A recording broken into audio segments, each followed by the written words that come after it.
National Public Radio, in association with Independent Radio Drama Productions, presents one of the cases of Sherlock Holmes, with Edward Petherbridge as Sherlock Holmes and David Peart as Dr. John H. Watson. This is Episode 1 of A Scandal in Bohemia. There was a phenomenon on London's newsstands in 1891. It was called the Strand magazine. Britain had never before seen a publication like it, offering photographs on almost every page. It was loaded with adventure stories, inside scoops on the lives of the rich and notorious, and interviews with famous people. More than 300,000 copies were sold in the first month the Strand was on the stands, an unprecedented event in British magazine publishing. The Strand was unabashedly populist in outlook. Its editors believed that a new literary art should be encouraged. Instead of the serial novel, which was then popular, the Strand would present a series of short stories, each complete, but utilizing a continuing cast of characters. It was to this new, innovative, and immensely popular magazine that a young writer named Arthur Conan Doyle sent a humorous story about a phonograph. When it was accepted, he decided to offer the magazine a series of 6 short stories featuring a character he had already introduced in 2 novels. The editors agreed, and in 2 weeks' time, Conan Doyle wrote 2 Sherlock Holmes short stories. The first was A Scandal in Bohemia. The instant this story appeared in the July number of the Strand, Holmes blazed into popularity. The Strand editors, knowing a winner when they saw one, asked Conan Doyle to write more than the 6 Holmes adventures. He refused. He had already plotted a historical novel and was anxious to begin it. But the Strand editors kept pestering him. Finally, Conan Doyle agreed, but set a price per story so high that he was certain the magazine would refuse to pay it. The editors immediately agreed to Conan Doyle's terms, and thus were written the short stories that would be later gathered into the anthology known as The Adventures of Sherlock Holmes. Here is the short story that began it all, as we hear Edward Petherbridge as Sherlock Holmes and David Peart as Dr. John H. Watson in Episode 1 of A Scandal in Bohemia.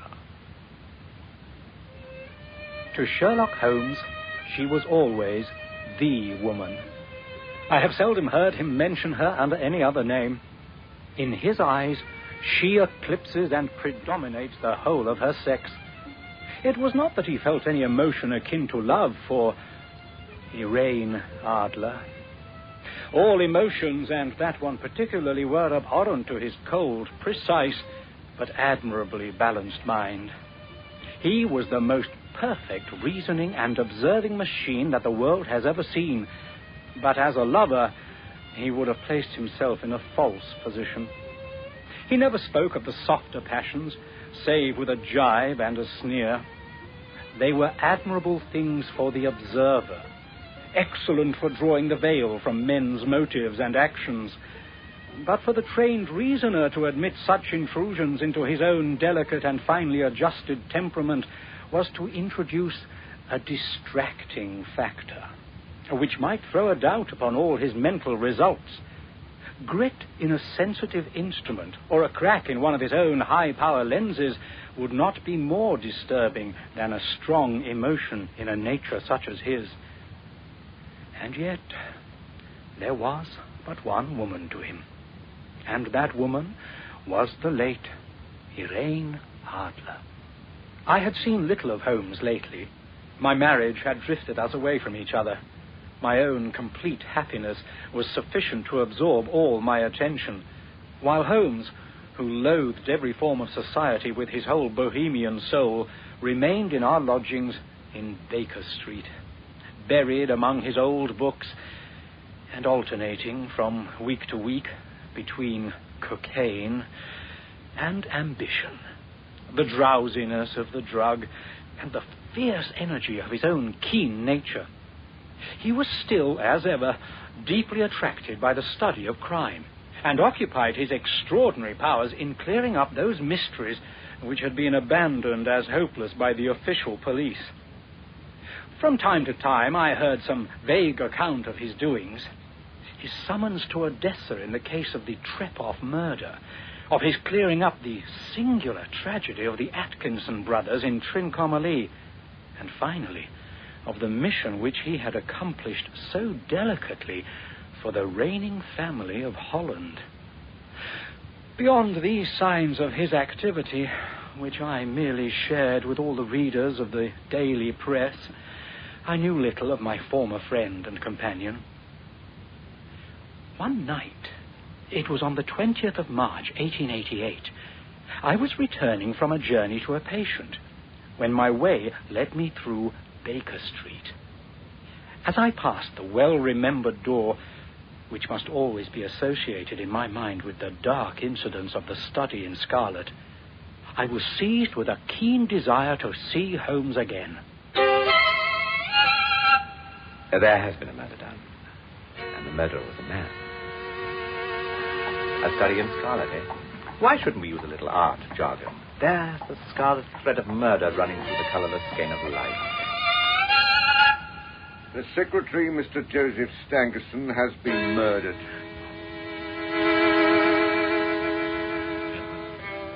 Let me introduce you to Mr. Jefferson Hope, the murderer of Enoch Drebber.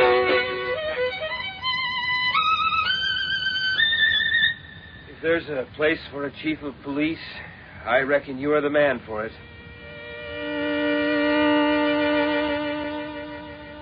See, the fire of vengeance has burned out his heart. I knew of their guilt, though, and I determined that I should be judge, jury, and executioner all rolled into one.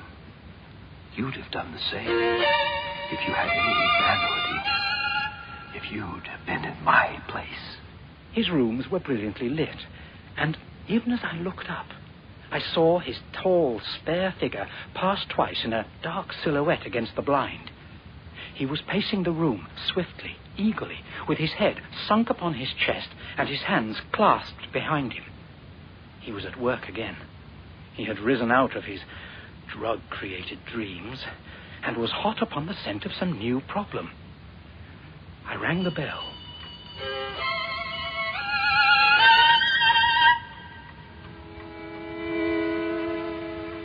Ah, Watson. I just happened to be passing and thought I'd, A cigar? Oh, well, Wedlock suits you. I think, Watson, that you put on 7.5 pounds since I last saw you. 7. Indeed, I would have thought a little more. Just a trifle more, I fancy, Watson. And in practice again, I observe. You did not tell me that you intended to go into harness. Then how do you know? I see it. I deduce it. How do I know that you have been getting yourself very wet lately, and that you have a most clumsy and careless servant girl? My dear Holmes, this is too much. You would certainly have been burned had you lived a few centuries ago. It is true that I had a country walk on Thursday and came home in a dreadful mess. But as I have changed my clothes, I can't imagine how you deduced it. As to Mary Jane, she is incorrigible, and my wife has given her notice. But there again, I fail to see how you work it out. It is simplicity itself. My eyes tell me that on the inside of your left shoe, just where the firelight strikes it, the leather is scored by 6 almost parallel cuts. Obviously, they have been caused by someone who has very carelessly scraped round the edges of the sole in order to remove crusted mud from it. Hence, you see my double deduction that you had been out in vile weather, and that you had a particularly malignant boot-slitting specimen of the London slavey. As to your practice, if a gentleman walks into my room smelling of iodoform, with a black mark of nitrate of silver upon his right forefinger, and a bulge on the right side of his top hat to show where he has secreted his stethoscope, I must be dull indeed if I do not pronounce him to be an active member of the medical profession. I am always baffled until you explain your process. And yet I believe that my eyes are as good as yours. Quite so. You see that you do not observe. The distinction is clear. For example, you have frequently seen the steps which lead up from the hall to this room. Frequently? How often? Oh, well, some hundreds of times. Then how many are there? How many? I don't know. Quite so. You have not observed. And yet you have seen. That is just my point. Now, I know that there are 17 steps because I have both seen and observed. By the way, since you are interested in these little problems, and since you are good enough to chronicle 1 or 2 of my trifling experiences, you may be interested in this. It came by the last post. Read it aloud. There will call upon you tonight at 7:45 a gentleman who desires to consult you upon a matter of the very deepest moment. Your recent services to one of the royal houses of Europe have shown that you are one who may be trusted with matters which are of an importance which can hardly be exaggerated. This account of you we have from all quarters received. Be in your chamber, then, at that hour, and do not take it amiss if your visitor wear a mask. This is indeed a mystery. What do you imagine it means? I have no data yet. It is a capital mistake to theorize before one has data. Insensibly, one begins to twist facts to suit theories instead of theories to suit facts. But the note itself, what do you deduce from that? The man who wrote it was presumably well-to-do. Such paper could not be bought under ½ a crown a packet. It is peculiarly strong and stiff. Peculiar. That is the very word. It is not an English paper at all. Hold it up to the light. Let me see. There's a large E with a small g and a P and a large G with a small T woven into the texture of the paper. What do you make of that? The name of the maker, no doubt, or his monogram, rather. Not at all. The G with the small T stands for Gesellschaft, which is the German for company. It is the customary contraction like our Co. P, of course, stands for papier. Now for the EG. Let us glance at our continental gazetteer. Eglo, Eglonitz. Here we are, Eglia. It is a German-speaking country in Bohemia, not far from Carlsbad. Remarkable as being the scene of the death of Wallenstein, and for its numerous glass factories and paper mills. Boy, what do you make of that? The paper was made in Bohemia. Precisely, and the man who wrote the note is a German. Do you note the peculiar construction of the sentence? This account of you we have from all quarters received. A Frenchman or a Russian could not have written that. It is the German who is so uncourteous to his verbs. This German, who writes upon Bohemian paper and prefers wearing a mask to showing his face. Getting to resolve by that. A pair of horses by the sound? Yes, a knight and carriage and a pair of beauties. 150 guineas apiece. There's money in this case, Watson, if there is nothing else. I think I had better go, Holmes. Doctor, stay where you are. I am lost without my bottle. And this promises to be interesting. It would be a bit easy. But your client? Never mind him. I may want your help, and so may he. Here he comes. Sit down in that armchair, Doctor, and give us your best attention. Come in. A man entered who could hardly have been less than 6 feet 6 inches in height, with the chest and limbs of a Hercules. His dress was rich, with a richness which would, in England, be looked upon as akin to bad taste. Heavy bands of astrakhan were slashed across the sleeves and the fronts of his double-breasted coat, while the deep blue cloak which was thrown over his shoulders was lined with flame-coloured silk and secured at the neck with a brooch of flaming beryl. Boots, which extended halfway up his calves and which were trimmed at the tops with a rich brown fur, completed the impression of barbaric opulence. He carried a broad-brimmed hat in his hand, while he wore, across the upper part of his face, a black vizard mask. From the lower part of his face, he appeared to be a man of strong character, with a thick, hanging lip and a long, straight chin suggestive of resolution pushed to the point of obstinacy. You have my note. Pray, take a seat. This is my friend and colleague, Dr. Watson, who is occasionally good enough to help me in my cases. Whom have I the honor to address? You may address me as the Count von Kramm, a Bohemian nobleman. I understand that this gentleman, your friend, is a man of honor and discretion, whom I may trust with a matter of the most extreme importance. If not, I should much prefer to communicate with you alone. Holmes, I think I'd better... It is both or none. You may say before this gentleman anything you may say to me. But then, I must begin by binding you both to absolute secrecy for 2 years. At the end of that time, the matter will be of no importance. At present, it is not too much to say that it is of such weight it may have an influence upon European history. I promise. And I. You will excuse this mask. The august person who employs me wishes his agent to be unknown to you. And I may confess at once that the title by which I have just called to myself is not exactly my own. I was aware of it. The circumstances are of great delicacy, and every precaution has to be taken to quench what might grow to be an immense scandal and seriously compromise one of the reigning families of Europe. To speak plainly, the matter implicates the great house of Ormstein, hereditary kings of Bohemia. I was also aware of that. If Your Majesty would condescend to state your case, I should be better able to advise you.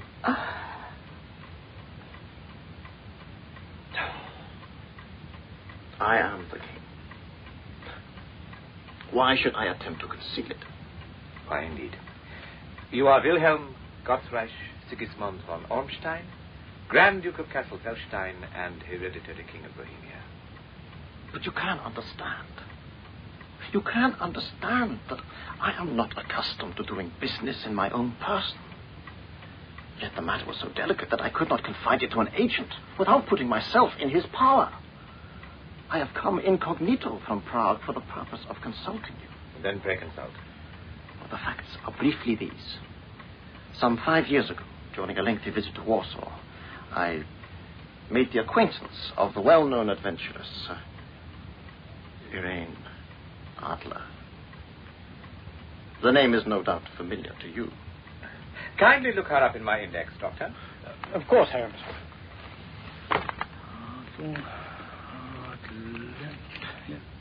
Adler. This must be it.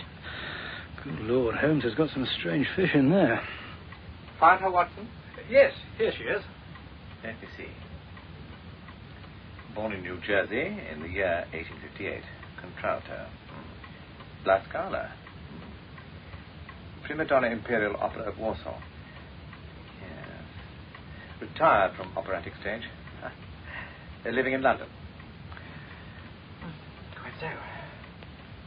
Your Majesty, as I understand, became entangled with this young person, wrote her some compromising letters, and is now desirous of getting those letters back.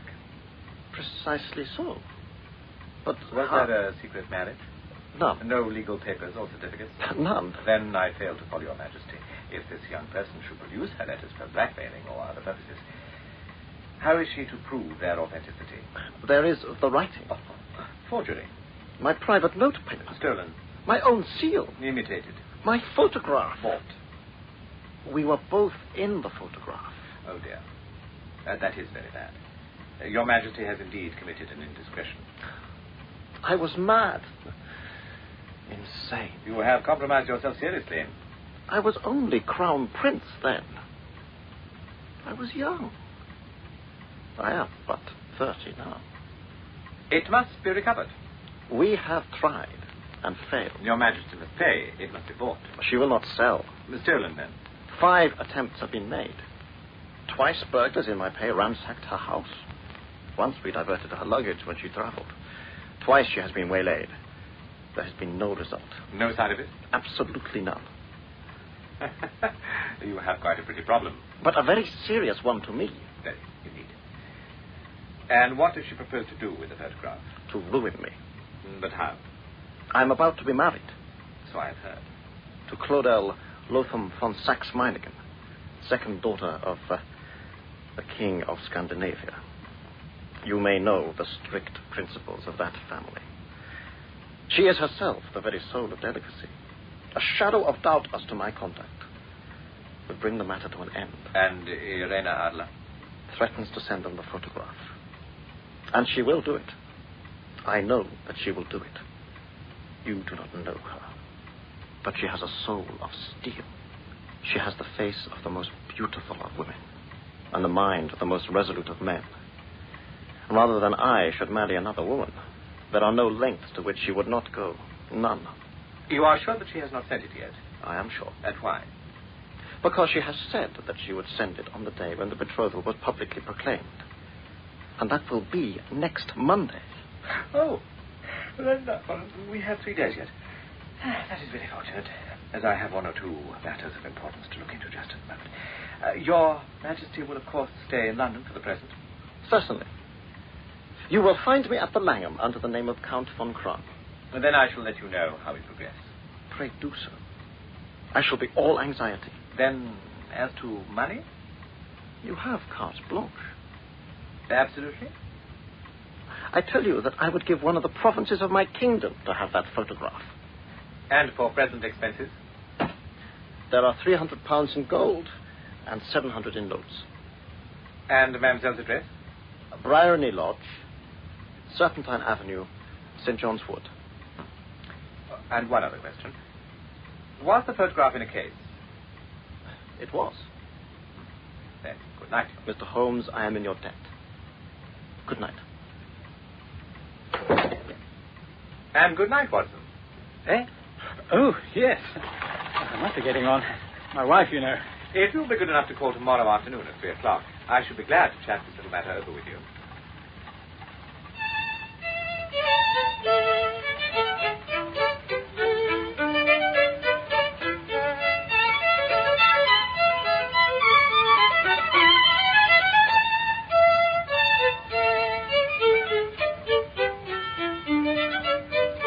At 3 o'clock precisely, I was at Baker Street, but Holmes had not yet returned. The landlady informed me that he'd left the house shortly after 8 o'clock in the morning. I sat down beside the fire, with the intention of awaiting him, however long he might be. I was already deeply interested in his inquiry, for, though it was surrounded by none of the grim and strange features which were associated with the study in scarlet, which I have already recorded, still the nature of the case and the exalted station of his client gave it a character of its own.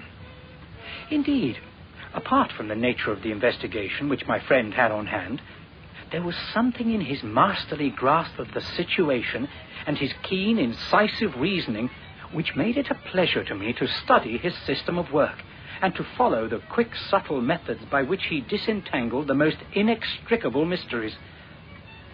So accustomed was I to his invariable success that the very possibility of his failing had ceased to enter into my head. I waited some time.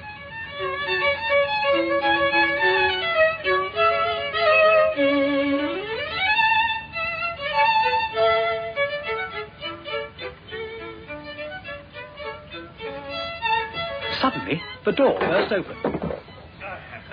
I say, you can't just come in. Oh, of course. Home. I won't give you a moment, Watson. Just need to get out of these stinking vestments. There. Holmes is himself again. What is it? It's quite too funny. I'm sure you could never guess how I employed my morning or what I ended by doing. I can't imagine. I suppose that you've been watching the habits and perhaps the house of Miss Elaine Adler. Quite so. But the sequel was rather unusual. I left the house a little after 8 o'clock this morning in the character of a groom out of work. There is a wonderful sympathy and freemasonry among horsey men. Be one of them, and you will know all there is to know. I soon found Bryony Lodge. It is a bijou villa with a garden at the back, but built right up to the road. 2 stories, chob-block to the door, large sitting room on the right side, well furnished, with long windows almost to the floor, and those preposterous English window fasteners which a child could open. It is as secure as a sieve. I walked round it and examined it closely from every point of view. I then lounged down the street and found, as I expected, that there was a mews running down one wall of the garden. I helped a couple of stable lads rub down their horses and received in exchange a glass of gin, 2 fills of shag tobacco, and as much information as I could desire about Miss Adler. And? She has turned all the men's heads. She is the daintiest thing under a bonnet on this planet. So say the Serpentine Mews to a man. But she only has one male visitor. He is dark, handsome, and dashing. One Mr. Godfrey Norton of the Inner Temple, a lawyer. That sounded ominous. What was the relation between them? Was she his client, his friend, or his mistress? If his client, she had probably transferred the photograph to his keeping. On this issue depended whether I should continue my work at Briny Lodge or turn my attention to the gentleman's chambers in the Temple. It was a delicate point. I was still balancing the matter in my mind when a hansom cab drove up to Briny Lodge. Sherlock Holmes and Dr. Watson match wits with the woman on the next and concluding episode of A Scandal in Bohemia. Edward Petherbridge was Sherlock Holmes, with David Peart as Dr. John H. Watson and John Elms as the King of Bohemia. The story was adapted for radio by Richard Shannon, with original music performed by Robert Gibbs and Michiku Ueno. I'm Steve Zakar.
Support for this program is provided by National Public Radio member stations and the NPR Arts and Performance Fund.